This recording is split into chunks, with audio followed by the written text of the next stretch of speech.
കോഴിക്കോട് പന്തിരങ്കാവ് ഗാർഹിക പീഡന കേസിലെ പ്രതിയും പരാതിക്കാരിയായ ഭാര്യയും നേരിട്ട് ഹാജരാകാൻ ഹൈക്കോടതി ഉത്തരവ് ഈ മാസം 14-ന് നേരിട്ടെത്തണം. കേസ് റദ്ദാക്കണമെന്നാവശ്യപ്പെട്ട് രാഹുൽ പി ഗോപാലും കുടുംബാംഗങ്ങളും നൽകിയ ഹർജിയിലാണ് ജസ്റ്റിസ് എ ബദറുദ്ദീന്റെ ഉത്തരവ്. തർക്കം ഒത്തുതീർപ്പാക്കിയതായും ഒരുമിച്ച് ജീവിക്കാൻ ആഗ്രഹിക്കുന്നതായും ഹർജിക്കാരനും യുവതിയും നേരത്തെ കോടതിയെ അറിയിച്ചിരുന്നു.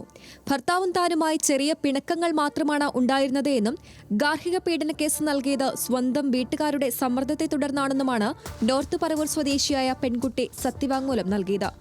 വഴക്കിനെ തുടർന്ന് രാഹുൽ കഴുത്തിൽ കേബിൾ മുറുക്കി ഭാര്യയെ കൊല്ലാൻ ശ്രമിച്ചെന്നാണ് പോലീസ് കേസ്.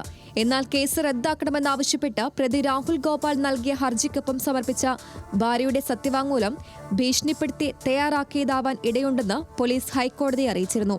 കൂടുതൽ സ്ത്രീധനം ആവശ്യപ്പെട്ട രാഹുൽ പീഡിപ്പിച്ചതായാണ് ഇരയായ യുവതി പോലീസിനും മജിസ്ട്രേറ്റിനും മൊഴി നൽകിയിട്ടുള്ളത്.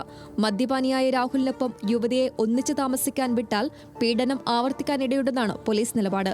സാമ്പത്തിക ശേഷിയുള്ളതിനാൽ പരാതിക്കാരിയെയും സാക്ഷികളെയും സ്വാധീനിക്കാൻ പ്രതിക്ക് കഴിയും. പാസ്പോർട്ട് കണ്ടുകെട്ടാനും രാഹുലിനെ ഇന്ത്യയിലെത്തിക്കാൻ നടപടികൾ ആരംഭിച്ചുവെന്നുമാണ് പോലീസ് കോടതിയെ അറിയിച്ചത്. Legal desk, news Malayalam.